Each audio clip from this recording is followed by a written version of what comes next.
샬롬, 하늘의 평강이 여러분과 함께 하시기를 축원합니다. 어떤 사람이 한 관광지에 가서 골동품상에 들어가게 되었습니다. 그곳에는 고색 창연한 그릇들과 오래된 목기들, 그리고 녹슨 장신구들, 빛바랜 책들과 박제된 새들이 여기저기 전시되어 있었습니다. 쭉 돌아보던 사람이 갑자기 그 골동품상의 주인인 늑수그레한 그 어르신에게 이렇게 질문을 던집니다. 그런데 영감님, 이곳에서 가장 소중한 게 뭡니까? 라고 말이죠. 그러자 그 주인이 여기저기를 훑어보면서 뭔가를 찾는 듯 하더니 갑자기 웃으며 이렇게 말합니다. 이 안에서 가장 소중한 건 바로 접니다 라고 말이죠. 이 세상 그 어떤 물건이, 어떤 가치와 의미가 있는 물건이 우리 자신보다 소중하겠습니까? 그것도 특별히 예수 그리스도께서 십자가에 피 흘려 죽으시기만큼 그렇게 사랑했고 소중하게 여겼던 당신 자신만큼 말입니다. 자, 그렇다면 이렇게 소중한 사람들이 함께 모여서 예배하는 오늘 이 자리에서 가장 중요한 건 또 뭘까요? 가장 소중한 건 무엇일까요? 오늘 요한이 말하는 한 이야기를 통해서 함께 생각해 보도록 하겠습니다. 자, 오늘 말씀, 본문 말씀을 묵상이라고 하는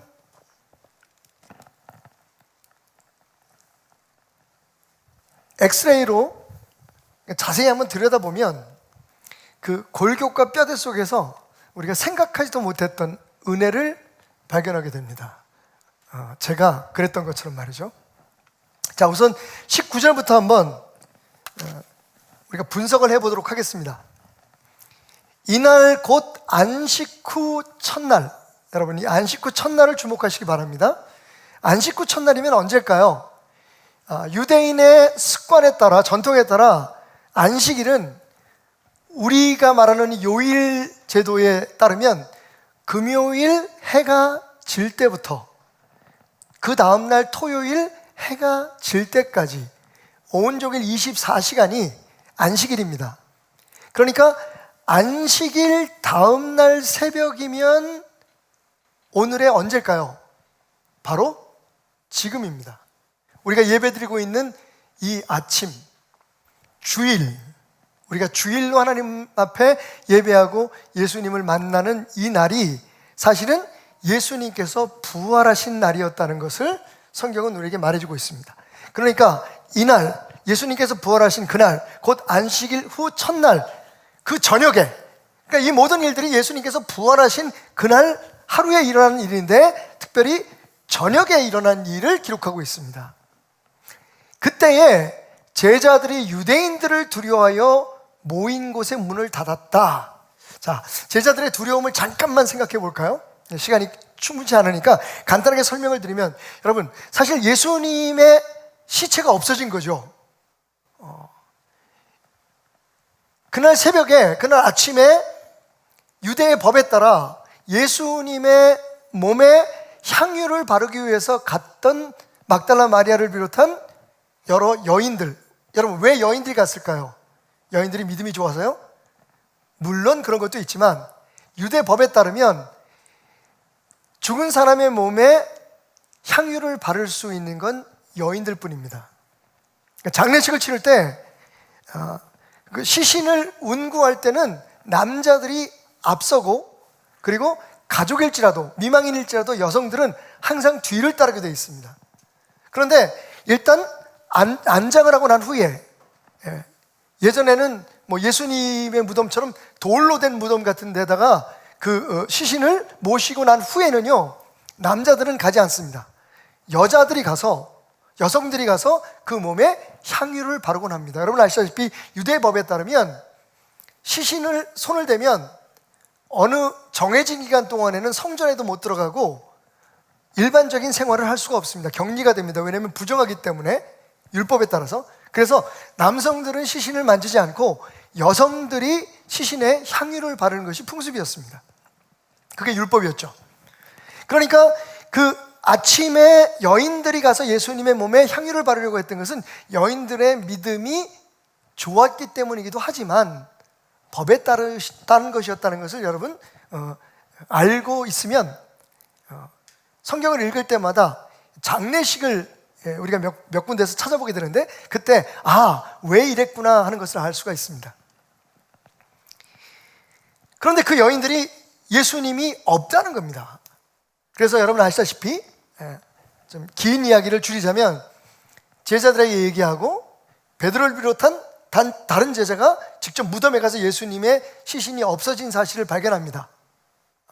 그리고 이 여인들에게는 특별히 막달라 마리아에게는 특별히 천사가 나타나서 예수님의 부활하심을 알리면서 예수님의 그 미래의 계획을, 제자들을 만나실 계획을 말씀하시는 장면들이 나옵니다. 그리고 그 여인들은 당연히 그 제자들에게 예수님의 부활한 소식과 천사를 만난 그런 이야기들을 했겠죠. 자, 근데 여러분, 우리 생각 같아서는 그게 기쁨이 되고 굉장히 경이롭고 오히려 우리가 그 믿음으로 단단해질 것 같은데, 오늘 말씀해 보면 그 사실을 알고 듣고 제자들이 온종일 마가의 다락방이라고 알려진 그곳에 모여서 문을 닫고 두려워했다고 말합니다. 여러분, 사실은요, 예수님의 시신이 없어졌다는 건 더 두려운 일이었어요. 유대인들의 입장에서 볼 때, 예수님을 제거하려고 생각했던 사람들의 입장에 볼 때는 예수님의 시신이 거기 그대로 있는 게 편안한 겁니다. 그 제자들에도 그래요. 왜? 괴수가 죽은 거 아니에요. 그리고 그 시체가 그대로 있는 이상 머리를 잘라버렸으니까 몸통은 더 이상 아무런 힘을 발휘할 수 없는 거죠. 근데 문제는 예수가 죽었다가 다시 살아나겠다고 예고했고, 그리고 예수님을 따랐던 많은 사람들이 그 얘기를 들었을 뿐만 아니라 그것을 믿고 있는 사람들이 있었고, 그리고 실제적으로 예수님 말씀처럼 사흘째 되는 날, 사흘 만에 예수님의 시신이 없어진 겁니다. 그 사실을 안 유대교 지도자들, 예수님을 제거하기 위해서 십자가에 못 박았던 그 사람들은 그 다음에 어떤 행동을 취했을까요? 예수님이 시체로 그 무덤에 남아있는 이상 사실은 별로 할 일이 없었습니다. 다 예수님을 따르던 사람이 도망가 버렸으니까요. 그리고 예수님을 따르는 사람이 예수를 죽이라고 외치는 자들의 무리 속에 서 있었으니까요. 그러니까 예수의 운동은 이제 끝난 겁니다. 예수는 없는 사람입니다. 근데 문제는 시체가 없어진 거예요. 그것도 부활했다는 소문이 여기저기서 들려오기 시작하는 겁니다. 그가 말했던 것처럼. 여러분, 그 다음에 이 사람들 행동이 뭐였겠어요? 어쨌든 예수가 부활했든 안 했든 그 사실을 덮기 위해서 예수 주변에 있던 모든 사람들을 제거해버리고 예수의 주변에 있던 모든 사람들을 잡아 입을 틀어막는 일을 했겠죠. 제자들의 두려움은 예수님이 부활한 것, 예수님의 시신이 없어진 것에 대한 두려움이 아니었습니다. 그것을 믿던 믿지 않던 제자들은요, 그 일로 인해서 앞으로 되어질 일들에 대한 두려움으로 가득했을 겁니다. 아마 그들의 두려움은 극에 달았겠죠. 그래서 성경은 문을 닫았다라고 얘기합니다. 자, 그런데 여기서 놀라운 일이 시작됩니다. 첫 번째 우리가 주목해야 될 것은 그렇게 문을 닫고 떨고 있는 사람들, 제자들에게 예수께서 오사 가운데 서셨다라는 겁니다. 이걸 그냥 정리하자면 아마 이렇게 표현하면 될까요? 주의 임재가 있었다. 두렵고 떨고 있는 사람들, 미래를 예측하지 못하고 여러 가지 문제 때문에, 여러분 이건 자기 개인의 문제만도 아니잖아요, 그죠? 3년 동안은 그래도 예수를 따라다니는 동안에는 소망이 있었어요. 예수가 말하는 것처럼 하나님 나라가 임하고 예수가 유대의 왕이 되면 사실은 3년 동안 가족들을 포기하고 예수를 따랐던 자신들은 요한과 야고보가 그렇게 예수님 앞에 요청했던 것처럼, 청탁을 했던 것처럼 높은 자리에 올라갈 거니까요. 그 다음에 자기 가족들을 충분히 부양하고 가족들과 함께 행복하게 살 수 있는 시간들이 있다는 것을 기대했을 때는 괜찮았습니다. 근데 이제는 달라요. 그 예수님이 죽었습니다. 희망이 없어졌습니다. 그냥 편안하게 얘기하면 낙동강 오리알이 된 거죠. 닭 죽던 개 하늘 쳐다보는 겁니다. 지붕 쳐다보는 겁니다. 이거 어떻게 살지? 우리 가족들은 이제 어떻게 되는 거지? 나는 그래서 죽는다고 하면 내 가족들은 어떻게 되지? 여러분, 그 두려움은 지금 우리가 오늘 하루를 살아가면서 우리 안에 갖게 되는 여러 가지 걱정과 근심 다르지 않았을 겁니다. 두려움 다르지 않았을 겁니다. 그런데 여러분, 바로 그런 그들에게 예수께서 오사 가운데 서셨다. 할렐루야. 여러분, 저는 바로 이게 교회라고 생각합니다. 이게 예배라고 생각합니다. 이게 믿는 자의 삶이라고 생각합니다. 여러분, 문제가 없어지는 게 아니에요. 삶이 갑자기 모든 게 다 환하게 열린 문을 향해서 대로를 향해 걸어가는 것처럼 형통하게 되는 게 아닙니다. 예수를 믿는다는 것은, 하나님의 자녀가 되었다는 것은 예수님이 우리의 삶의 한가운데 와 계신다는 것을 뜻합니다. 믿으시면 아멘 하시기 바랍니다. 그렇게 되시기를 축원합니다. 여러분, 그게 교회예요. 사실은 종종 우리가 세상에 살 때는 우리 안에 예수님의, 하나님의 보좌가 있고 우리 가운데 예수님이 오셔서 함께 하신다는 것을 잊을 때가 있어요. 세상의 많은 일들과 복잡한 상황들, 그리고 근심, 걱정들, 예상치 못한 미래의 두려움이 사실은 성경에 그렇게 기록되어 있고 우리가 입술로 고백하는 것처럼 너희 몸이 하나님의 성령이 거하시는 성전인 것을 알지 못하느냐. 사실 예수 그리스도를 믿고 하나님의 자녀된 우리의 삶은 주님이 우리의 삶의 한가운데 자리 잡고 계신 그런 삶입니다. 근데 이걸 자꾸만 잊게 돼요. 그래서 우리는 이렇게 교회에 모이는 겁니다. 꼭 교회에 모이지 않아도 하나님 앞에 예배를 드리는 겁니다. 그게 가정 예배가 되든 아니면 오늘 우리가 드리는 것 같은 이런 주일 예배가 되든, 여러분, 교회는, 그리고 예배는 예수 그리스도가 그 중심에 계시는 것을 확인하고 느끼고 경험하는 것이 되어야 될 줄 믿습니다. 그 어떤 것도 그것을 대신할 수 없습니다. 아무리 아름다운 성가 찬양이고, 오늘 정말 너무 은혜로웠어요. 우리가 요즘 찬송가를 잘 안 부르잖아요, 그죠? 근데 우리 성가대하고 함께 이렇게 화음을 맞춰서 찬송을 부르니까 가슴이 막 벅차오르고,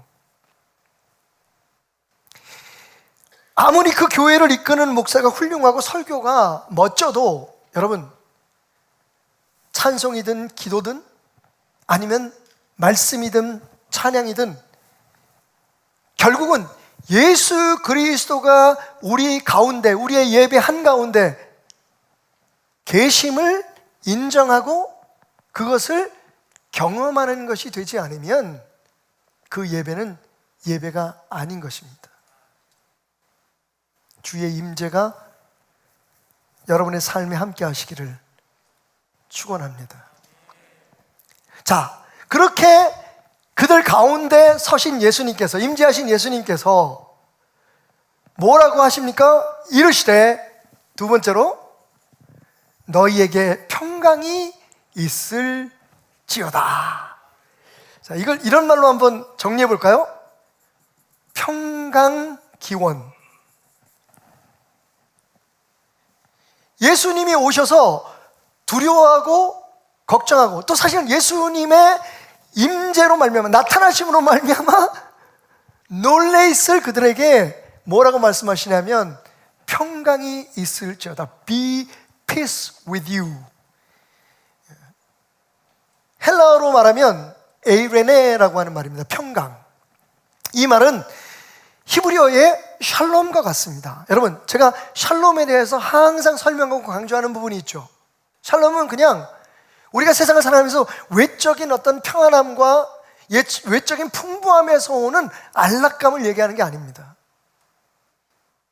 이 샬롬, 그리고 신약시대의 에이렌에 예수님께서 평강이 있을지어다라고 말씀하신 이 평강은 우리 주변에 마치 높은 파도가 있는 바다 한가운데 있을지라도, 몰아치는 태풍 속에 있을지라도, 우리의 삶에 제자들이 느꼈던 것처럼 많은 고민과 걱정과 두려움과 답답함이 있을지라도 주님이 우리 한가운데 계심을, 우리와 함께 하심을 믿는 것에서 오는 그 모든 것을 극복한 후에 오는 영적인 평안함을 뜻합니다. 주님 때문에 갖게 되는 무조건적인 평화. 여러분, 오늘 이 예배에 그 평화가 여러분을 압도하기를 주님으로 축원드립니다. 평강이 있을지어다. 아직도 예배 드리기 전에 여러분 억눌러 왔던 많은 세상적인 근심, 걱정, 돈 문제, 자녀 문제, 내일 처리해야 될 업무 문제로 혼란하시다면, 여러분 한가운데 서 계시는 이 예배의 중심이 되시는 주님께 여러분의 모든 감각을 집중하십시오. 부디 오늘 제가 여러분들에게 드리는 이 복잡한 설교도, 이 어눌한 언어의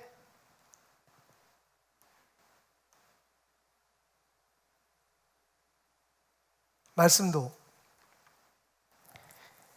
우리 안에 계신 예수님께 우리를 집중하게 하는 은혜이기를 주님으로 축원드립니다. 그러면 평강을 경험하게 됩니다. 우리가 고백하는 것처럼 예수면 다지, 우리가 찬양하는 것처럼 내가 주인 삼은 모든 것 내려놓고 내 주 대신 주 앞에 나와 주 사랑 거친 풍랑에도 깊은 바다처럼 나를 잠잠케 해. 여러분, 풍랑이 안 치는 게 아닙니다.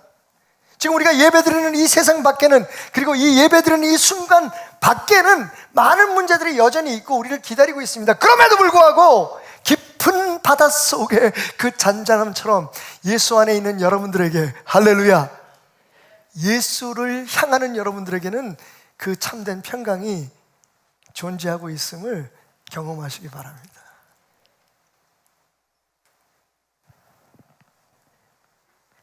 그리고 난 후에 20절에 넘어가서 예수님께서 아주 이 특별한 행동을 하십니다. 손과 옆구리를 보이시니. 여러분, 예수님이 한가운데 서셔서 평강을 기원하신 후에, 평화를 축복하신 후에, 그리고 하신 일이 뭡니까?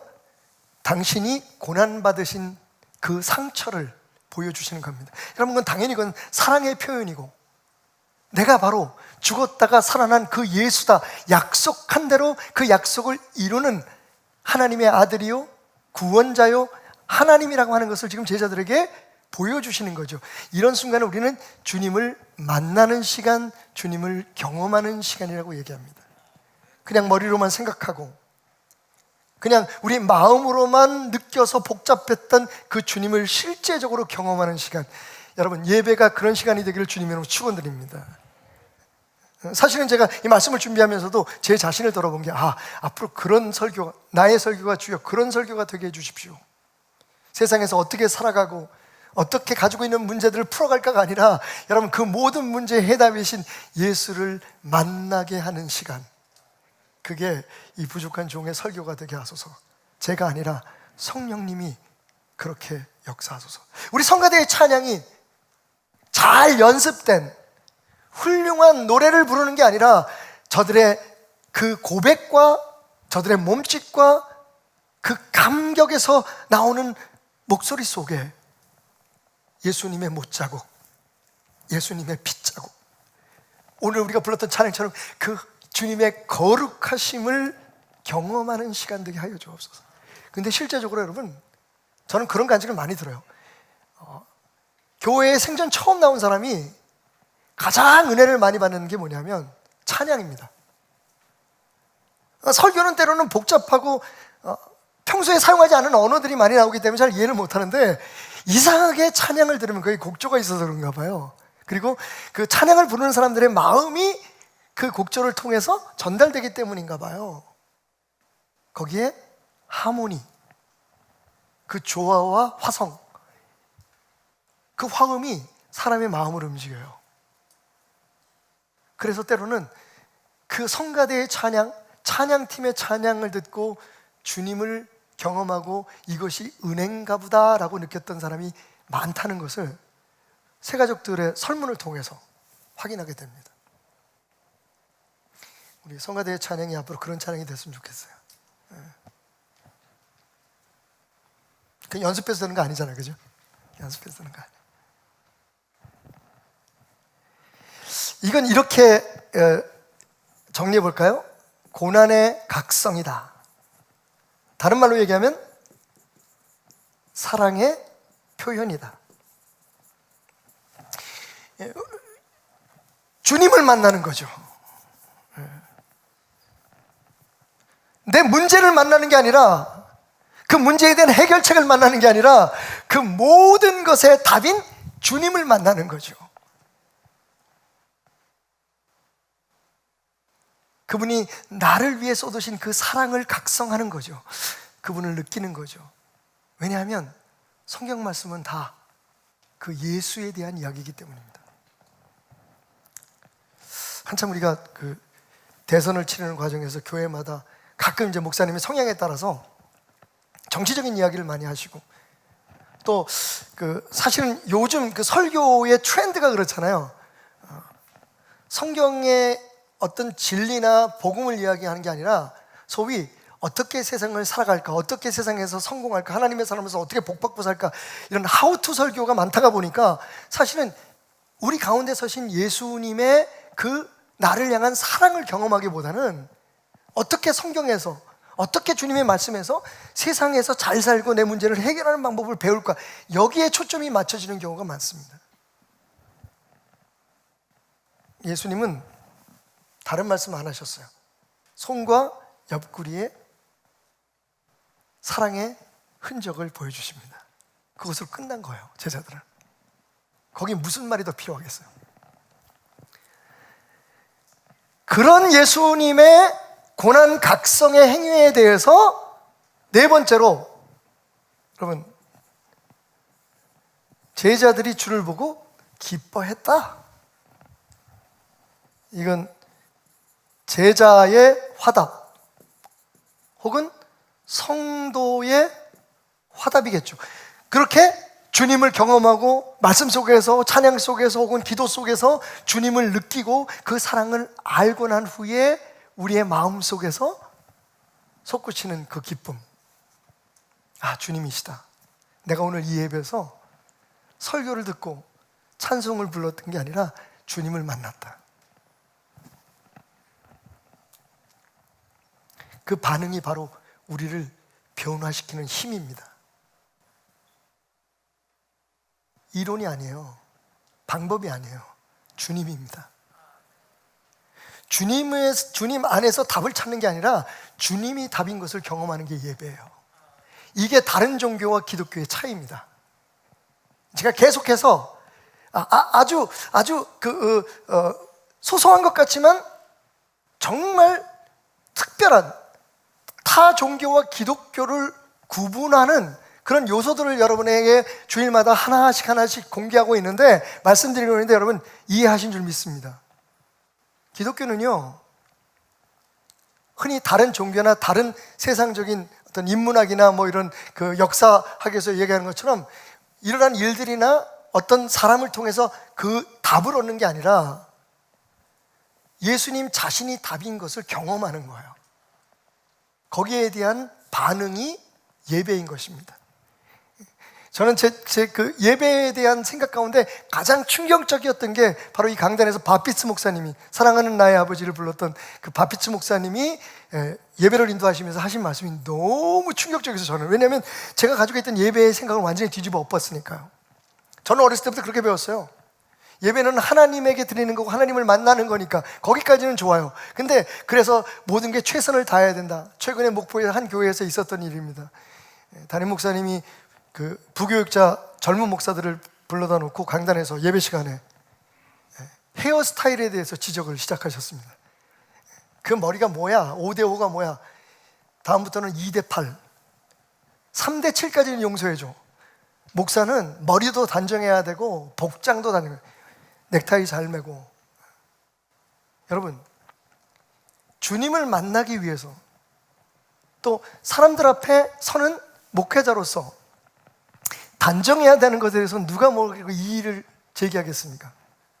근데 여러분, 정말 주님을 만난다는, 우리가 주님과 함께 있다고 하는 그 감격보다 그 외에 어떤 다른 요소들이 강조된다면 그건 유대계의 율법주의와 다른 게 없잖아요. 그죠?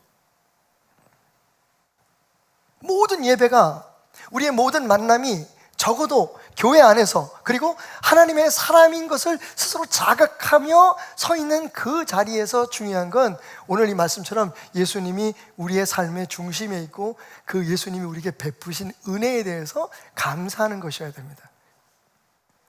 사실은 여러분, 이 감사에 빠지면 하나님 앞에 뭐 구할 것을 잊어버려요. 이미 그분이 우리를 위해서 하신 일이 너무 큰데, 십자가에 피 흘려 죽기까지 우리를 사랑하셨는데, 여러분, 다른 사람은 몰라도 우리는 우리 자신을 알잖아요. 우리가 얼마나 부족한지. 모르겠습니다. 그렇게 생각하지 않은 분들도 계실지 모르지만 저는 그래요. 여러분, 제가 얼마나 약하고 부족한 존재인지를 매일매일 경험하니까 사실은 그런 나를 사용하시고 나를 들어쓰시는 하나님의 은혜가 너무나 고마운 거죠. 제가 무엇을 더 그분에게 고백하겠습니까? 제게 주어진 사명을 주의 뜻대로 감당하게 하소서라는 것 이외에 무엇을 더 달라고 하겠습니까? 우리의 예배가 정말 주님이 원하시는 예배가 되지 않는 이유 중에 하나는 뭐냐면, 예배에 대해서 우리가 무슨 기대를 가지고 나온다는 거예요. 여기서 답을 얻으려고 하고 무엇을 찾으려고 하고 예배를 드려가지고 축복받으려고. 여러분, 예배는 무엇을 얻기 위해서, 우리가 무엇을 누리기 위해서, 우리의 문제를 해결하기 위해서 하나님이 기쁘게 하는 방법을 찾는 게 아니에요.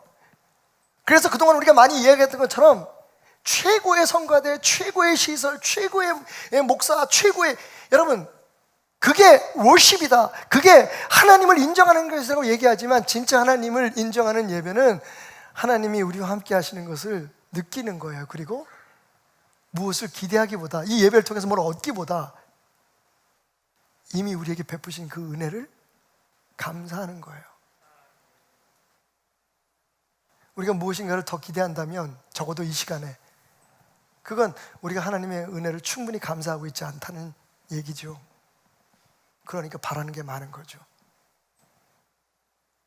제자들에게 바라는 게 뭐가 있었겠어요? 그 순간 살아계신 예수님이 그들과 함께 있다는 거죠.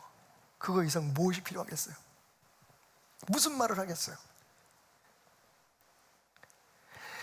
너무 극단적인 강요처럼 들리실 수 있을지 모르지만 여러분, 그게 진짜 예배입니다.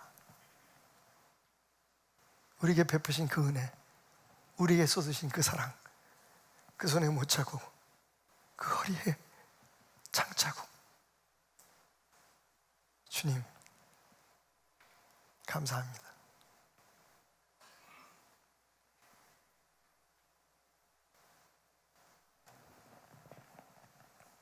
고난의 각성. 자, 그런 그들에게 예수님이 한 번 더 똑같은 말씀으로 평강을 기원하십니다. 그죠? 다섯 번째, 평강 기원. 두 번씩이나 평화를 기원하십니다. 예수님이야 살아나셨어. 막 서로 얼굴을 보면서 그 감격에 뭐라고 말도 못하고 두 눈에 눈물이 송송 맺히는 그들에게 주님 말씀하십니다. 힘들었을 때도 내가 너에게 평강을 구했다. 그리고 행복한 시간에도 나는 너에게 여전히 평강이 있기를 원한다. 고난 중에서뿐만 아니라 여러분, 일이 잘 되고 우리가 원하는 대로 뜻대로 되고 하나님께서 정말 우리를 축복하셨구나, 우리 기도를 들어주셨구나라고 해서 막 우리가 흥분되고 뭐가 좀 잘 되어간다고 느낄 때도 여러분, 여전히 그런 환경에서 오는 만족으로서의 평강이 아니라 주님이 우리와 함께 하셨다, 내가 주님을 지금 만나고 있다라고 하는 그 감격에서 오는 그 평안. 여러분, 행복과 기쁨의 차이가 그렇다고 그러잖아요. 행복은 어떤 조건에 의해서 주어지는 감정이라면, 기쁨은 그냥 우리 안에서 조건과 상관없이 솟구치는 감정입니다. 그러니까 정말 어떤 사람은 일도 잘 안 되고 하는 것마다 뭐 실수하고, 뭔가 조건이 안 되는 것 같지만 기뻐하는 사람도 있어요. 주 안에서 항상 기뻐하라는 그 기쁨 말이죠. 근데 어떤 사람은 정말 저 정도면 괜찮아, 저 정도면 다른 사람보다 잘 되고 가는 거였는데 매일 불평이고 원망이야. 주님은 힘들 때나 행복할 때나 나와 함께 있는 너희에게 평강이 있을지어다. 평강이 여러분과 함께 하시길 축원합니다. 여러분 평안하세요? 내일 막을 카드값 다 지금 잊고 계시죠? 아이씨, 조금만 가지셨는데.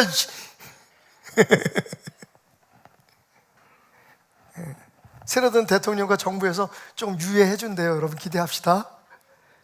근데 그렇든 말든 여러분에게 항상 주님의 평강이 함께 하시기를 바랍니다.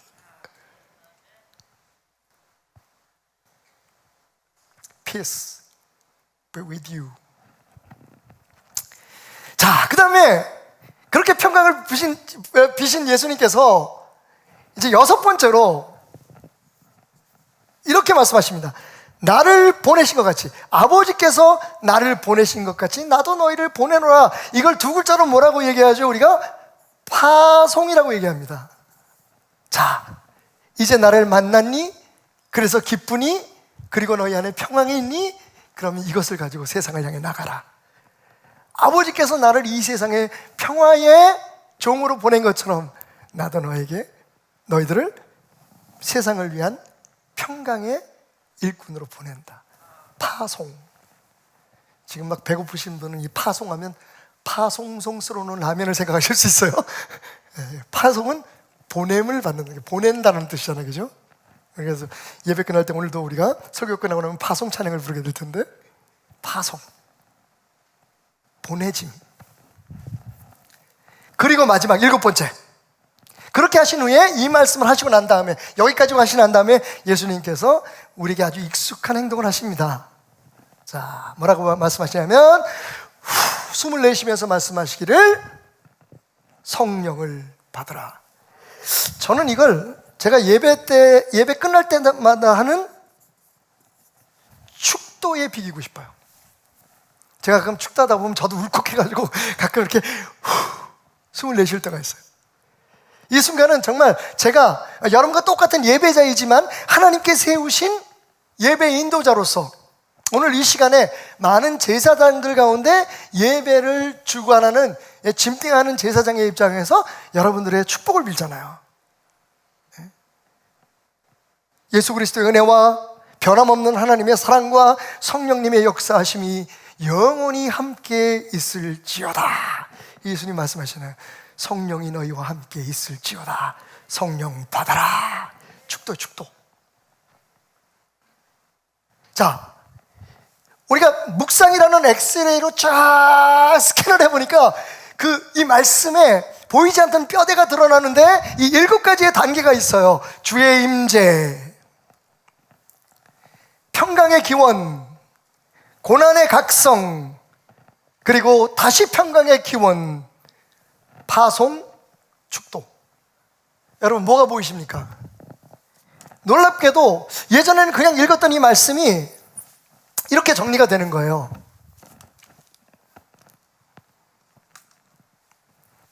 주의 임재, 평강기원, 고난각성, 제자의 화답, 평강기원, 파송, 축도. 이게 마치 여러분 놀랍게도 우리가 드리는 예배의 순서처럼 느껴지지 않으십니까? 예배의 정신이 여기 흐르고 있어요. 주의 임재는 우리 찬양팀이, 그죠? Be the light. BTL이라고 하는 우리 찬양팀이 부르는 찬양 속에 우리는 제일 먼저 해야 되는 게 뭐냐면, 찬양 될 때, 내가 좋아하지 않는 리듬이, 저런 노래 왜 어려워, 나는 몰라. 여러분, 그런 거 생각하시면 안 돼요. 이 찬양이 뭐냐면, 우리 가운데 오신 예수 그리스도의 임재를 우리가 느끼고 고백하는 시간이에요. 그러니까 정말 가사가 여러분의 귀에 들어오지 않고, 리듬이 여러분에 맞지 않고 그래도요, 그 찬양 속에서 주님이 우리 가운데 계심을 기대하고 경험하시길 바랍니다. 그 다음에 이제 평강기원, 대표 기도 같은 경우겠죠. 그리고 나서 이제 메시지를 통해서 우리가 예수에 대해서 얘기하는 거예요. 예수가 어떤 분이고, 그분이 우리를 위해서 무엇을 했고, 그리고 그분이 우리에게 어떤 약속을 주었는지, 우리는 그분을 어떻게 믿어야 하는지. 그러면 거기에 대해서 우리가, 여러분들이 그 설교를 들으면서, 예수님에 대해서 들으면서 여러분 안에서 화답이 있어야 되는 겁니다. 여러분의 생각을 거기에 맞추는 게 아니라 우리가 경험한 그 예수님의 손자국, 못자국, 그리고 그 허리의 창자국에서, 그리고 그 예수님의 가시면류관이 씌워졌던 그 못자국 난 이마에서 우리가 어떻게 그분에게 받은 은혜를 보답하며 살 것인지, 그 은혜에 어떻게 감사할 것인지를 화답하는 것이 이게 설교 시간인 것 같아요. 그리고 다시 우리가 찬양으로, 그리고 목회 기도로, 그리고 여러분들의 기도로 우리가 주님 안에서 누릴 평강을 기원하면서, 그리고 예배가 마쳐지면 마지막 부분에서 파송을 합니다. 우린 여기서 머물러 있을 사람들이 아니죠. 여기서 받은 은혜를 가지고 세상을 향해 나가야 합니다. 답이 아니라 예수의 평안을 가지고 나가야 되는 거예요. 왜냐하면 예수가 답이니까.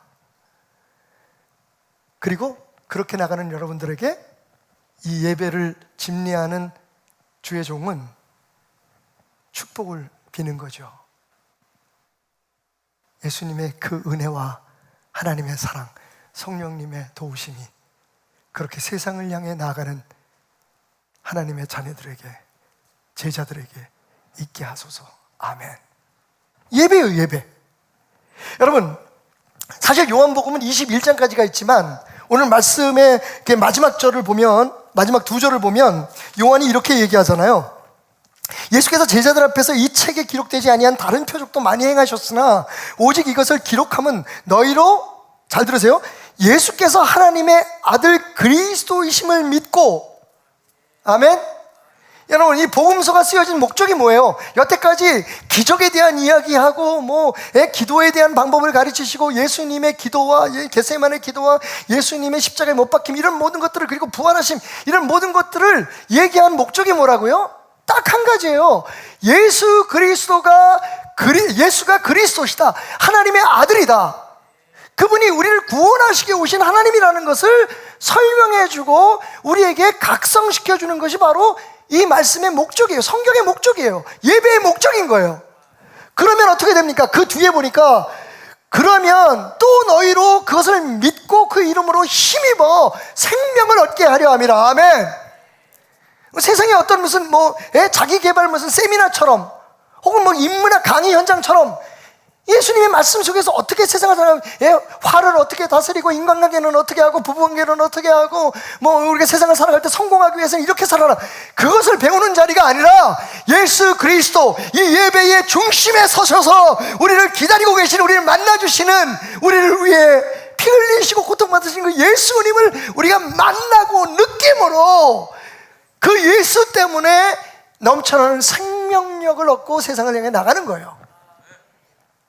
그게 예배예요.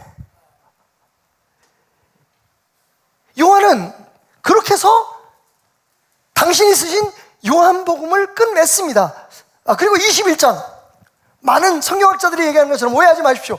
다른 사람이 써서 거기에다가 부록으로 붙여놓은 게 아니라 요한이 거기서 일단 일단락을 짓죠. 자, 내가 할 얘기는 다 했다. 그리고 목적은 이거다. 예수가 그리스도인 것과, 그리고 그 예수를 믿음으로 말미암아 너희 안에 생명이 있음을 깨닫게 해주기 위함이다. 그리고 참. 그리고 더 할 얘기가 있어. 그렇게 PS, 그죠? 마치 추신처럼 붙여놓은 게 21장이에요. 그래서 많은 신학자들은 요한복음이 사실은 20장에서 끝이 나고 21장은 거기에 첨부된 추신이다 라고 이야기를 합니다. 그러니까 결국 이 성경의 목적이 뭐예요? 예수가 그리스도 하나님의 아들, 할렐루야! 우리를 저 멀리서 스스로 찾아오기를 기다리는 그런 신이 아니라 우리 스스로 해결할 수 없는 구원의 문제, 우리 스스로 해결할 수 없는 생명의 문제를 해결해주기 위해서 친히 우리 대신 십자가를 지신 그 하나님이심을 고백하고 그것을 우리에게 보여주고 그 예수 그리스도를 믿으면 그 예수의 생명이 우리 안에 넘쳐나고 그로 인해 세상의 모든 문제와 모든 아픔을 이겨낼 수 있다. 하나님의 뜻하시는 삶을 사는 승리를 누릴 수 있다라는 것을 가르쳐 주는 것이라는 거예요. 다시 한번 이 말씀을 통해서 우리의 예배를 점검해 보기를 원합니다. 물론 저도 많은 걸 깨달았지만 여러분도 깨달으셔야 돼요. 우리가 사실 그동안 이 코로나 2, 3년 정도 시간이 흐르면서 우리의 예배가 무너지지 않았나 하는 생각을 가져봐요. 맞습니다. 우리는 그 시간이 되면 항상 와서 앉아 있어요. 심지어는 오늘 이 본당에서 보니까 저는 좀 염려했는데 많은 분들이 좀 거의 코로나가 피크에 올라가서 막 30만 명, 40만 명씩 나오니까 성도들이 또 걱정돼서 혹시 여기 오신 분들은 전부 다 한 번씩 앓으신 분들인가요? 소위 수포항체 가지신 분들인가 아닌가요? 한번 손 들어보세요. 한 번쯤 앓으신 분들 손 들었습니다. 네. 높이 드세요. 오, 아직 안 앓으신 분도 많네. 이분들은 인간관계가 안 좋으신 분들이라고 얘기를 하는 것 같아요. 그건 아니고 계속 안 앓으시기 바랍니다. 저 같은 경우에는 그냥 감기처럼 우리 조광래 집사님이 좋은 약을 주셔가지고 잘 지나가서 저는 후유증도 거의 없어요. 참 이게 하나님 은혜예요. 제가 예수님 아니면 어떻게 여러분들을 만나고 그런 도움을 받겠어요. 어쨌든 제가 되게 행복한 경험을 했어요. 근데 사실 그렇게 많이 심하게 아프지 않고 지나갔는데 그럼에도 불구하고 사실은 안 앓는 게 좋겠더라고요. 그죠? 잘된 날은 보장은 없지만 일단 한번 피해 보십시오. 얼마 남지 않았습니다. 끝이 보이고 있어요. 여기 이렇게 나와서 예배 드리시는 분들도 있지만 온라인 상에서 여러분 이 시간이 되면 TV 앞에서 혹은 휴대폰을 들고 이렇게 예배 드리시는 분이 있어요. 근데 여러분 이게 진짜 예배일까? 그래서 오늘 설교 제목처럼 우리의 주일 예배는 안녕하신가? 이걸 물어볼 때가 된 것 같아요. 저는 오해하지 마십시오. 몸이 약하시거나 기저질환이 있으신 분들이나 여러 가지 특별한 상황이 있어서 교회에 못 오시는 분들은 여기 와서 예배 드려야 된다는 말씀을 드리는 게 아니에요. 어디서 예배를 드리든지 오늘 우리가 이 요한복음의 마지막 부분에서 본 것처럼 그런 예배가 우리 안에서 이루어지고 있느냐, 목사의 설교가 어떻든지, 찬양대가 그날 무슨 실수했든지 아니면 잘했든지 그런 어떤 외형적인 것과 관계없이 여러분들 안에 그 가운데 이 예배 중심에 주님이 계시고 그 주님이 베푸신 은혜에 대해서 감사하는 것이 우리의 예배의 목적인가? 아니면 그냥 습관적으로 잠옷 입으신 채로 제 아내가 저희 집에서 확진자가 계속 나오니까 누가 와서 도와줄 수가 없어요. 그래서 이제 주일날 어머님 꼭 곁에 있어야 돼서 2주째 예배를 지금 못 드리고 있어요. 교회 와서 못 드리고 있어요. 그래서 여러분들 얼굴 못 뵙고 인사 못 드리는 거 되게 죄송하게 생각하는데 지난주에는 그런 얘기를 하더라고요. 글도 올렸어요. 내가 집에서 예배를 드려보니까 온라인으로 예배 드려보니까 온라인으로 예배 드리는 분들이 얼마나 많은 장애를 극복하면서 예배를 드려야 되는지 알겠더라고. 그래서 저한테 그러더라고요. 여보, 교회 오시는 분들도 되게 용기 있고 그러신 분들이지만 온라인으로 예배 드리는 분들을 위해서 축복을 많이 해주세요. 다는 아니고 습관적으로 하시는 분들 말고 여러분 사실 저는 오늘 그래서 여러분에게 묻고 싶어요. 여러분의 예배는 안녕하신가? 우리 그냥 이렇게 드릴 수 있어요. 매주 벌써 우리가 살아가면서 200번, 300번 수없이 많은 예배들을 드렸어요. 1년에 52주 10년이면 520번의 예배를 드리는 거예요. 20년, 30년 저처럼 태어나서 60살 넘을 때까지 거의 주일날 예배를 빠진 적은 없는 것 같아요. 빠지면 벼락 맞아 죽을 것 같아서. 어쨌든 제가 드린 예배의 숫자를 따지면 그냥 얼음 잡아도 6, 5, 30, 한 3,000번의 예배를 드렸는데 저희 예배는 어땠을까요? 여러분의 예배는 어떻습니까? 이 말씀이 아주 정말 놀라운 비밀이 담겨 있어요. 자, 24절부터 12제자 중 하나로서 디두모라 부르는, 이 디두모는 원래 쌍둥이라는 뜻을 가지고 있대요. 그러니까 성경학자들이 말하기를 이 도마는 아마 쌍둥이였을 것이다라고 얘기를 하는데, 어쨌든 이게 별칭입니다. 디두모라고 불리는 도마. 왜냐하면 비슷한 이름이 많으니까.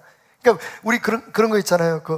영숙 씨, 순자 씨 이런 이름 많잖아요. 그래서 거기다가 앞에다 뭘 붙이냐면, 구파발의 영숙 씨 이렇게 붙이잖아요. 그런 것처럼 이 디두모라고 하는 것은 도마라는 사람을 특정하기 위해서 붙여진 별칭이라고 생각하고요.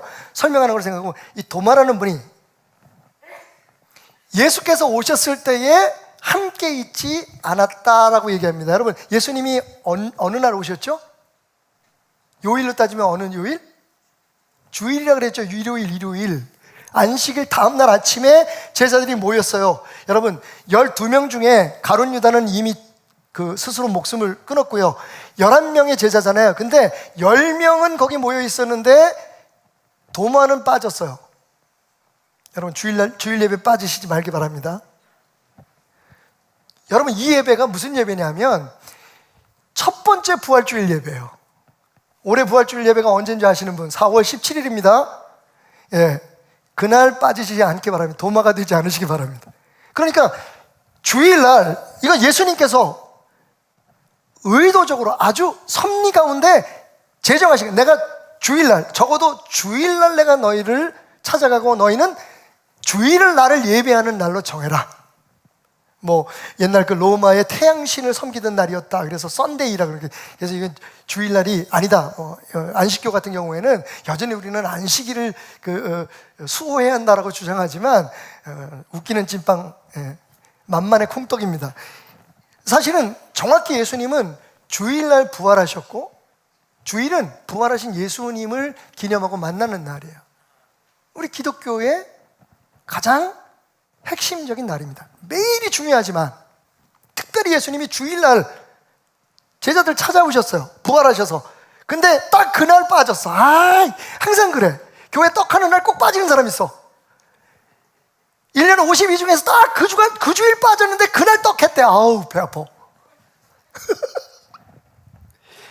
누구 얘기를 들어보면 내가 빠진 그 주일에 목사님 설교가 일생 설교였었대. 인생 설교였었대. 안 들어봤으니까 어떻게 알아? 요즘 물론 인터넷을 통해서 알 수 있지만, 어쨌든 도마가 그날 예배를 빠졌어요. 이 양반은 개근상은 못 탔네. 근데 여러분, 왜 빠졌을까요? 생각해 보셨어요?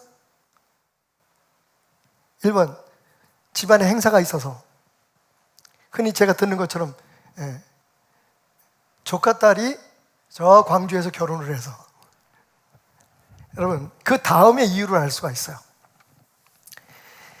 다른 제자들이 그에게 이르되, 그러니까 그날 참석을 안 했는데 제자들은 아까 지금 말씀하신 것처럼 그 예수님을 만났잖아요. 그죠? 그리고 감격에 막 차고 파송까지 받고 축도까지 받았어요. 그러니까 이 사람들이 그날 자리에 없었던 도마에게 이렇게 얘기합니다.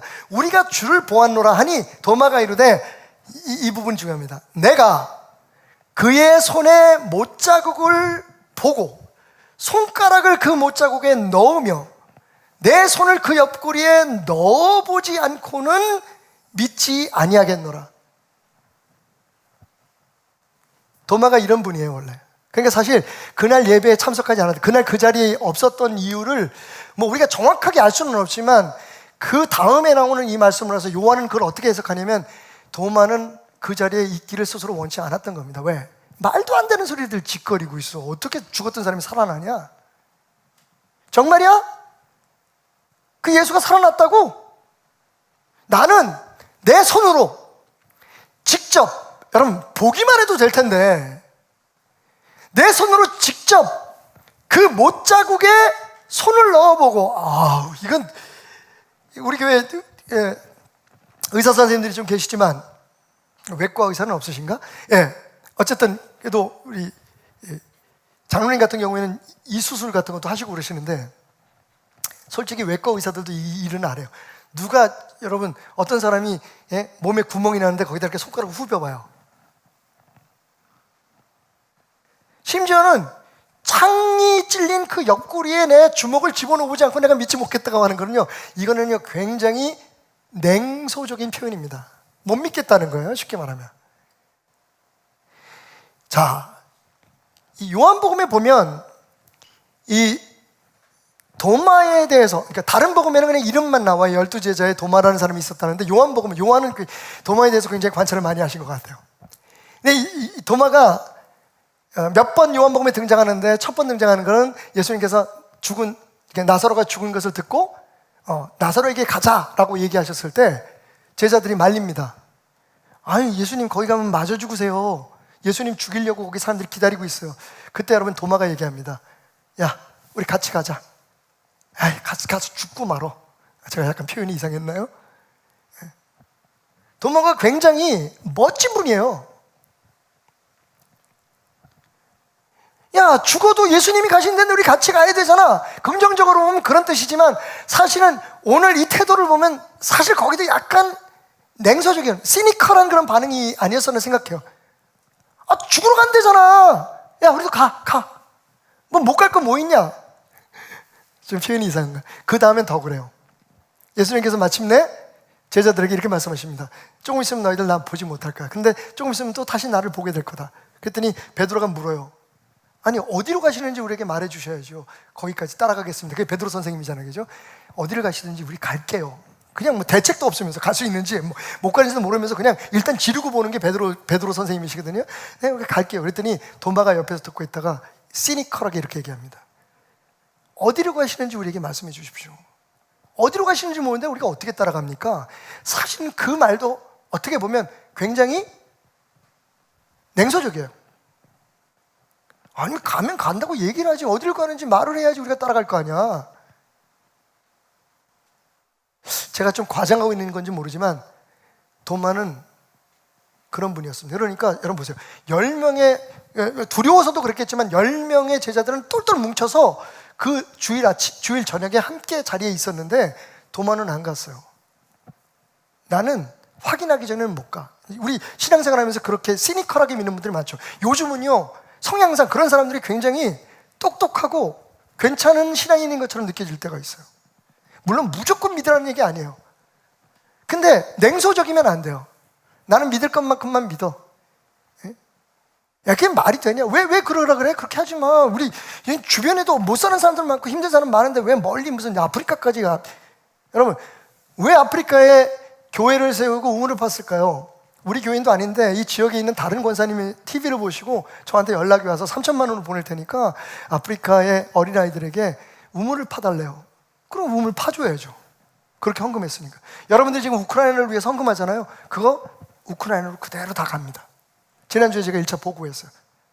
많이는 아니지만 지금 한 1,500만 원 정도 갔고요. 그리고 계속해서 여러분이 헌금하는 거 지금 모아서 오늘 또 보낼 겁니다. 근데 그렇게 얘기하는 분이 있어요. 아니, 무슨 꼭 거기 그 성경금인데 꼭 거기 써야 돼? 우리 주변에도 어려운 사람 많은데 좀 가까운 데 있는 사람 도와주고 우리 교인들 중에서 어려운 사람들 좀 도와주지. 그래서 난 성경금 안 해. 나 그 모임에 안 가. 아, 나 이번 주일날 교회 가고 싶지 않아. 아, 요새 목사님 설교가 좀 이상해. 근데 여러분, 다시 말씀드리지만 여기 주님이 계신다고 생각하고 오셔야 돼요. 주님이 기다리고 계셨잖아요. 근데 그 자리에 도마가 없었어. 왜? 자기 마음에 안 드는 거예요. 나를 그분이 부활하셨다는 사실이 믿어지지 않는 거예요. 나는 그냥 내가 생각하는 대로 믿을 거야. 내가 생각하는 예수, 내가 생각하는 예배, 내가 생각하는 신앙생활 할 텐데 뭐. 근데 여러분, 그런 도마에게 8회를 지나서 제자들이 다시 있을 때 그때는 도마도 함께 있었어요. 근데 그때 예수님께서 오사 다시 그들 가운데 서십니다. 똑같은 일이 반복되고 있어요. 그죠? 근데 여기서 중요한 건 8회예요. 여러분, 8회가 언제일까요? 여드레면 영어로 말하면 after 8 days죠? 8 days. 8일 후에잖아요, 여드레가. 그러면 월요일쯤 돼야겠네요, 그죠? 주일로부터 시작해서 월, 화, 수, 목, 금, 토, 일, 월요일이잖아요. 8일째 되는 날. 제가 이번 행간 묵상을 하면서 여러분에게 말씀드렸죠. 이 말씀 자체에서 주는 은혜도 중요하지만 하나님의 말씀을 묵상할 때 필요한 정보들, 그리고 그 재미를 좀 여러분들에게 느끼게 해드리고 싶다. 이런데 여러분 앞으로는요, 성경 읽을 때 오늘 여러분이 들으신 이야기를 꼭 기억하시고 성경 말씀을 묵상할 때 적용하십시오. 이 여드레는요, 그 당일날을 포함한 8번째 날이에요. 그러니까 언제예요? 여러분, 주일이에요, 주일. 다음 주. 그러니까 여러분, 그 사이에도 뭐 제자들이 모였겠지만 공식적으로 성경이 요한이 지적하고 있는 초대, 예수님이 부활하시고 난 후에부터 시작된 특별한 기독교인들의 모임이 있었는데, 예수의 제자들의 모임이 있었는데, 그게 언제냐면 주일 예배였어요. 주일의 모임이었어요. 그 뭐 예배라고 얘기할, 우리가 드리는 예배 같지는 않겠지만 주일마다 모인 거예요. 다 같이. 왜? 주님께서 그렇게 원하셨고 그렇게 제자들은 따랐던 거죠. 자, 8번째 날이 주일이었다는 것, 실제적으로는 7번째 7일 후였다는 것을 말하는 걸 우리가 어떻게 할 수 있냐면, 그게 유대인들의 그 날짜 계산법이에요. 예수님이 며칠 만에 살아나셨습니까? 사흘 만에 살아나셨죠? 자, 여러분, 사실은 시간적으로 말하면 예수님이 사흘 만에 살아나셨다는 말은 맞지 않아요. 왜냐하면 분명히 예수님이 유월절 전날, 그죠? 안식일 전날 돌아가셨습니다. 그래서 해가 지기 전에 시체를 정리해야 되니까, 안식일날 매달아 놓으면 안 되니까, 다른 사람들은 다른 죄수들은 뼈를 꺾어서, 다리를 꺾어가지고 죽은 걸 확인하고 했고, 예수님은 이미 3시간 만에 심장이 터져서 돌아가셨기 때문에 예수님은 그대로 창을 찔러서 피만 뽑아내고 죽은 걸 확인한 다음에 예수님을 안치했잖아요, 그죠? 그리고서 언제 부활하셨냐면 주일날 아침에 부활하신 거예요, 그죠? 토요일날 해가 지고 난 후에 주일날 새벽 동이 트기 전 그 사이에 부활하신 거예요, 예수님이. 그러니까 시간으로 따지면 48시간도 안 돼요. 근데 우리는 뭐라고 얘기합니까? 예수님께서 사흘 만에 부활하셨다 그래요. 3일 만에 부활하셨다 그래요. 똑같은 개념이에요. 유대인들은 그 날을 포함해서 날짜를 셉니다. 이거 가지고 시비 거는 사람들 많아요. 이거 막 억지로 만든 거지. 예수님이 무슨 저녁에 때에서 그러니까 24시간 조금 넘어서 부활하셨네. 아니에요, 여러분. 3일 만에 부활하신 게 맞아요. 3일째 되는 날 부활하신 거예요. 이건 유대인들도 얘기를 해요. 예수가 죽기 전에 사흘 만에 부활한다고 얘기했어. 그러니까 잘 지켜라고 얘기를 하거든요. 예수님이 말씀하신 그대로 사흘 만에 부활하신 거예요. 그러니까 여드레만은 언제예요? 주일입니다. 그러니까 다행히, 할렐루야, 다행히 첫 주일은 땡땡이를 쳤는데 두 번째 주일에는 그 자리에 와 있었어. 그런데 더 중요한 건 예수님이 그날을 기다리셔서 도마를 위해서 그 자리에 오신 거예요. 주일 예배 빠지면 안 되겠죠, 여러분? 매일매일의 예배가 중요하지만 여러분, 주일 예배도 아주 중요합니다. 왜? 예수님께서 우리에게 명령한 주님이니까. 꼭 본교회에 와서 드리라고까지는 얘기하지 않겠어요, 저는. 하지만 여러분, 어디서 드리든지 온라인이든지 오프라인이든지 이 여드레 만에 주님이 찾아오시나, 일부러 우리 이 시간 여러분들이 온 것 같지만 주님이 여러분을 여기서 먼저 기다리고 계셨으면 믿으시기 바랍니다. 근데 우리 가운데 주님이 서 계신데 딴 생각만 해요. 오늘 이 예배를 통해서 내가 무슨 응답을 받을까, 내가 뭘 어떻게 무슨 배울까. 여러분, 주님을 만나세요. 여러분, 주일 예배는 안녕하십니까? 이거 우리 주일 예배 회복해야 돼요. 어디에서 들으신지, 어떤 모양으로 들으신지 지금 우리가 똑같은 방식으로 당분간은 드릴지라도 여러분, 그 예배가 살아있기를 주님의 이름으로 축원드립니다. 어떻게요? 어떤 옷을 입고 어떤 상황에서 여러분 예배 드려도 예배는 주님이 우리 가운데 계시는 거예요. 딴 거 보이면 안 돼요.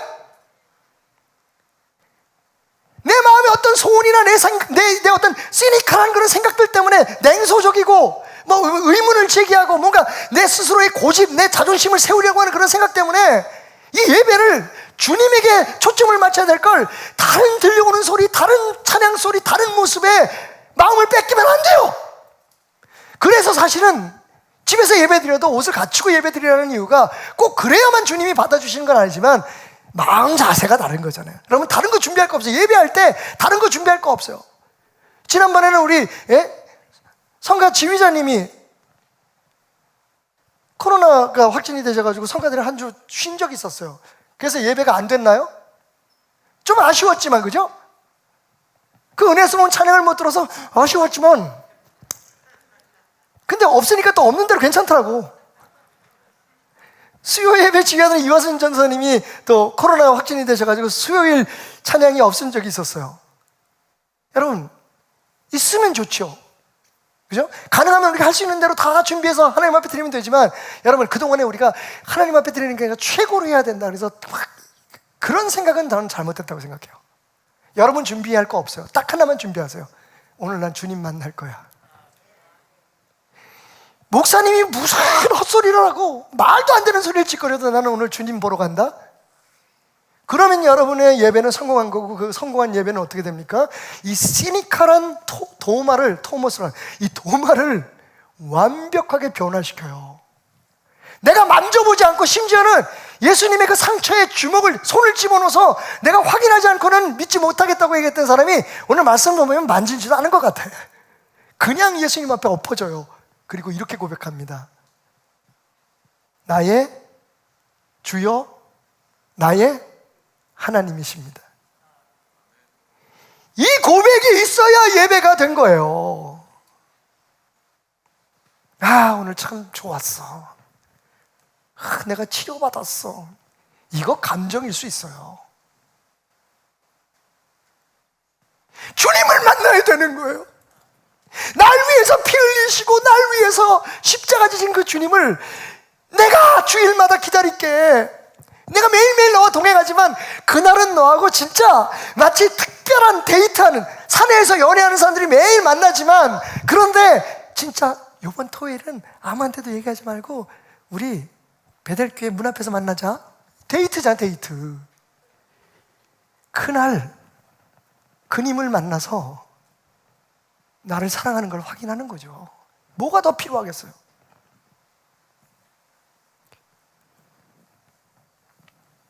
그래서 이 여덟의 날은 주일이에요. 근데 여러분 알고 계세요? 오순절날은 무슨 요일이었을까요? 성령이 만날 어느 날? 어떻게 하셨어요? 여러분 레위기에 보면 이 오순절날이 우리가 77이 49, 그죠? 49일 된 그 다음 날이에요. 그 날이 언제냐면 주일날이에요. 따져서. 그러면 요한계시록 성경의 맨 마지막에 요한이 반모섬에서 주님의 환상을 본 날은 무슨 요일일까요? 이제 다 아네 뭐. 할 얘기가 없네. 여러분 사실은 보면요, 우리가 그냥 뭐 어떤 요일이면 어때라고 생각하지만 사실 이 주일은 좀 우리에겐 특별했으면 좋겠어요. 주일 예배를 다시 살리시기 바랍니다. 여러분 안에 주일 예배가 살아났으면 좋겠어요. 어떻게 해요? 예수님을 만나기 위해서 나는 오늘 이 날을 예비했어. 나는 오늘 아무리 바빠도 이 시간은 나는 예수님을 만나는 날로, 매일매일 예수님과 동행하지만 특별히 그분과 데이트하는 날로 삼고 싶어. 그날은 난 아무것도 내 눈에 보이지 않을 거야. 아무것도 내게 느껴지지 않을 거야. 누구 음성도 들리지 않을 거야. 오직 당신의 음성만, 당신의 사랑만 느끼고 싶어요.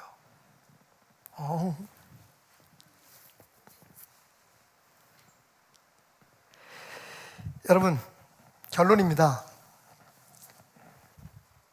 이 도마를, 그 시니컬한 소리, 우리가 영어에 그런 표현이 있어요. 심지어는 의심 많이 하고 그래서 못 믿고 그런 사람은 Doubting Thomas라고 그래요.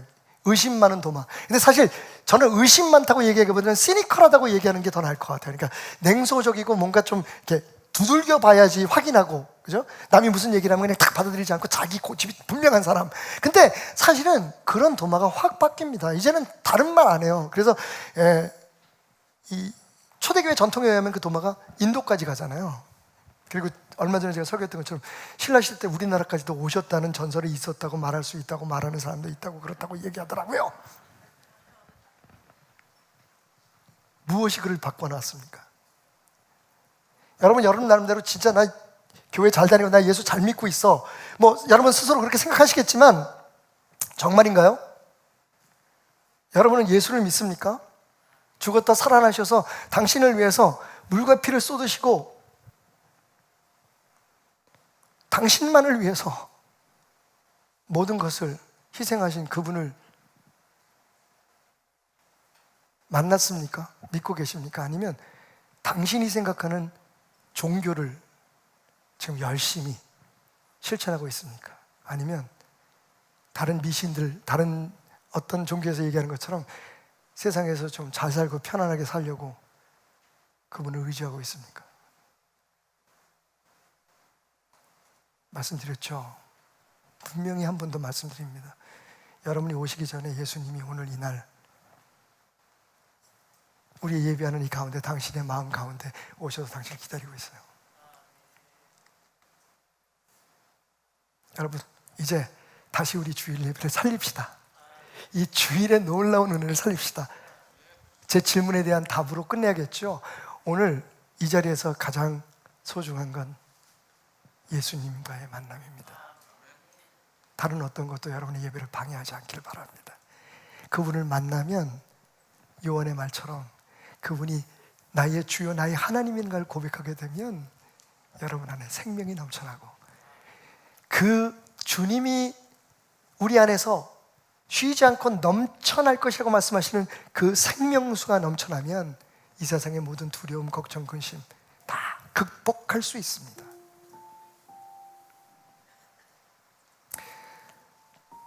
제가 아는 한 사람이 있습니다. 한국의 신학대학 시스템이 뭐 잘못된 건 아닌데 그 젊은이에게는 맞지 않았습니다. 그래서 그는 여러 가지 핑계를 대고 신학교 재학 중에 미국으로 유학을 갑니다. 근데 여러분, 인간이 얼마나 부족하고 어리석은지를 미국 땅에 도착하는 순간부터 깨닫기 시작합니다. 사람들 얘기 듣고 가져온 돈으로, 한국에서는 그런 거 못 해봤으니까 몽땅, 돈 얼마 되지 않는데 몽땅 털어가지고 다운페이를 하라 그러죠. 보증금을 주고 차를 삽니다. 차 없으면 못 산대, 미국에서. 그러니까 돈이 없어요. 학비는커녕 생활비가 없으니까 그 돈을 벌기 위해서 그때부터 닥치지 않고 일을 시작합니다. 미국 생활은 원래 그런 거라고 배워왔기 때문에. 그래서 뭐 주유소부터 시작해서 도넛 가게, 뭐 청소까지 뭐 다. 운이 좋았던 그 젊은이는 그 형제들이 하는 철공소에서 세일즈를 시작합니다. 그리고 또 하나님의 부르심이었는지 우연한 기회에 로스앤젤레스에 있는 복음 방송에서 자그마한 방송을 하나 맡아서 방송 사역을 시작하죠. 근데 생각했던 대로 되는 게 없었습니다. 어떻게 해보려고, 쉽게 돈 벌려고, 여러분 죄송합니다. 제가 그 젊은이한테 앞으로는 그러지 하지 말라 그럴게요. 한국에서 그 가짜 루비통, 뭐 구찌 이런 거 이태원에서 공수를 받아가지고, 그때 또 우리 교회에, 아이고 내 얘긴데, 그 젊은이가 다니던 교회에 미군 그 가정이 있었어요. 그분을 통해서 군사 메일로 그걸 붙여오니까 세금도 안 내잖아요. 그걸 들고 토요일 주일마다 수아밋이라고 하는 그 장터를 돌아다니면서 돈을 벌었습니다. 돈 잘 벌었어요, 그 사람. 근데 갑자기 그렇게 6개월 동안 돈을 벌었는데 그 회사에서 가짜 물건을 파는 사람들을 적발하는 팀을 만들어가지고 연합을 해서 구찌, 루비통 이런 한 팀을 만들어가지고 그런 데를 돌아다니면서 그걸 찾아내기 시작하는데, 물건은 쌓여 있는데 팔 길이 없었어요. 그래서 여러분, 생전에 해보지도 않았던 일을 했대요. 그 친구가 그 물건들을 들고 로스앤젤레스 한인타운에 있는 미장원들을 돌아다니면서 그걸 팔기 시작하죠.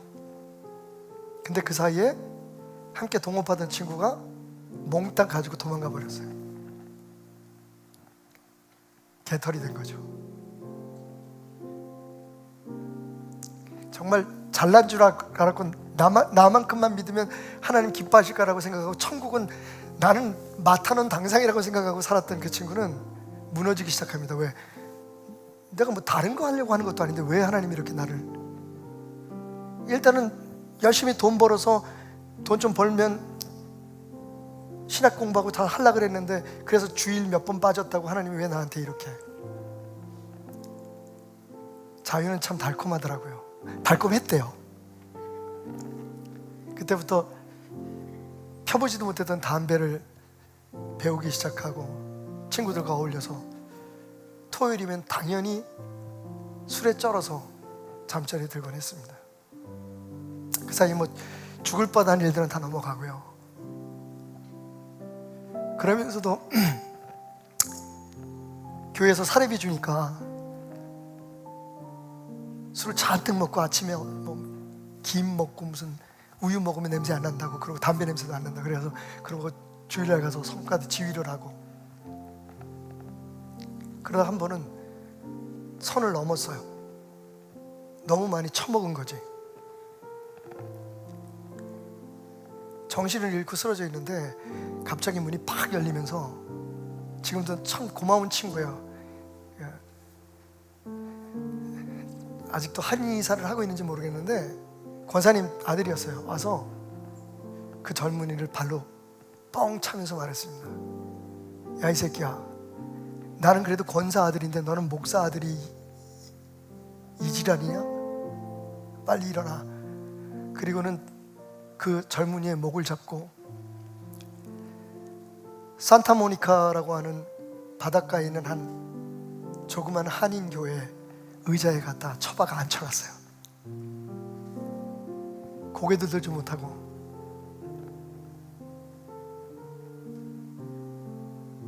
너무 부끄러워서 움츠리고 있던 저에게 주님은 내가 너를 여기서 기다리고 있었지? 라고 말씀하시는 것 같아요. 아, 이거 지금 말이 막 왔다 갔다 했지? 아, 그래, 이제 아주 밝혀. 내 얘기야, 내 얘기. 그날 그 주일의 감격. 제가 14살 때 저희 교회 옆에 있었던 미암교회라는 교회 가서 처음으로 예수님께서 날 위해서 십자가에 피 흘려 죽었구나. 14살 때까지 여러분, 제가 예수를 믿고 목사 아들로서 뭐 성경 퀴즈니 뭐니 다 1등 했어요. 물론 좀 있었겠지만 잘 믿는 줄 알았어요, 제가. 근데 예수님이 날 위해서 십자가를 치셨다는 것을 한 번도 내가 고백해 본 적, 그렇게 느낀 적이 없어요. 내가 죄인이라는 걸. 14살이었어요. 그때 만났던 그 예수님이 거기 와 계셨어요. 제가 요즘도 젊은이들 만나서 이야기할 때 마가복음 1장 40절, 45절 말씀을 얘기합니다. 그때 주님이 내 있는 모습 그대로 더럽고 추하고 망가지고 그 못된 내 모습 그대로 저를 만져주셨어요. 제 마음속에서 저는 부끄러워서 주님 앞에 다시 돌아갈 수 없습니다라고 얘기하고 싶었지만 주님의 그 압도적인 사랑을 거절할 수 없었어요. 내가 언제 너한테 담배 끊으라고 얘기하든 술 그만 마시라고 얘기하든 그건 나한테 별로 상관이 없어. 나는 그냥 네가 너를 위해 흘린 그 피를 보고 너를 사랑해서 아파하는 내 그 못짝을 만졌으면 좋겠어. 주일 그 바닷가 조그만 교회에서 나를 알아보지 못하는 사람들 속에서 저를 기다리고 있는 예수님을 만났습니다. 여러분, 그 예수님은 주일마다 여러분을 기다리고 계십니다. 매일매일 여러분과 동행하지만, 자, 우리 새롭게 시작할 수 있는 날이야. 오늘 나와 함께 그냥 내 곁에서 다시 한번 시작해보자. 거친 세상에서 실패하거든 그 손 못자국만 줘라. 고된 일 하다가 힘을 얻으리 그 손 못자국만 줘라. 그 손 못자국만 줘라. 그 손 못자국만 줘라. 주가 널 지키며 인도하시리. 그 손 못자국만 줘라. 그 손 못자국만 줘라. 그 손 못자국. 자, 우리 모두 자리에서 일어나서 우리의 손을 뻗어 우리 가운데 사신 부활하신 주님의 그 사랑의 은총 못자국을 맞이합시다.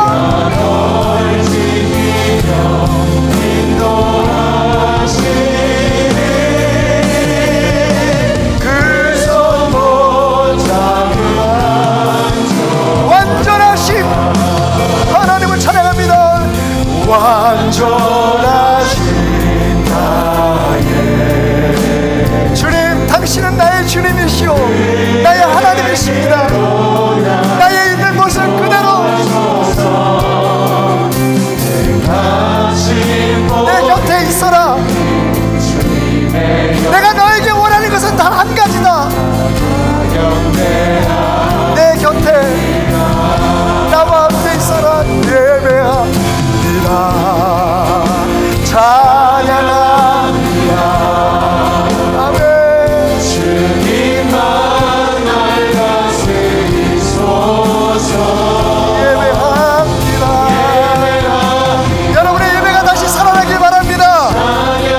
다른 모든 기대와 다른 모든 바람을 내려놓고 주님, 당신의 문자국에 손을 얹고 당신의 찬자국에 손을 얹고 고백합니다. 당신은 부활하신 나의 주, 나의 하나님이십니다. 나를 다스려 주소서. 예배합니다. 찬양합니다. 나의 주님. 아멘. 주님 홀로 높임 받으소서. 목소리로만 고백합니다. 예배합니다. 예배합니다. 찬양합니다. 주님만 날 다스리소서. 주여. 예배합니다.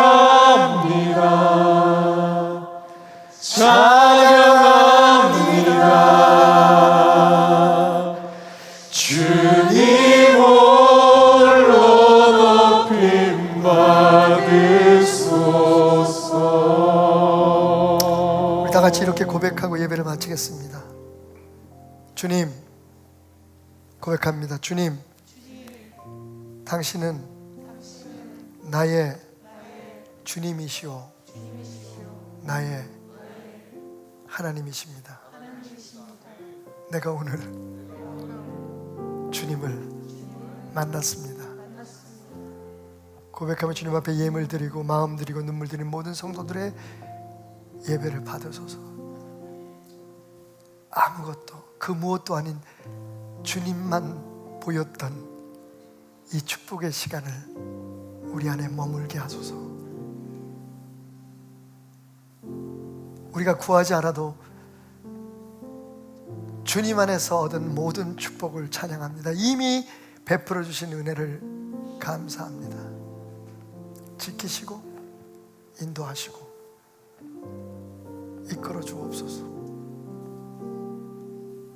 세상을 살아갈 때 하루하루를 주님과 함께 살아갈 수 있는 힘을 주시고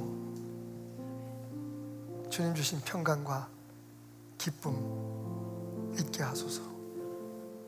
오늘도 모든 어려움과 고난을 넉넉히 이겨내는 자랑스러운 베델의 성도들을 기억하시고, 최악의 날을 최상의 예배의 날로 바꿔놓을 수 있는 은혜의 사람들, 베델의 성도들을 축복하소서.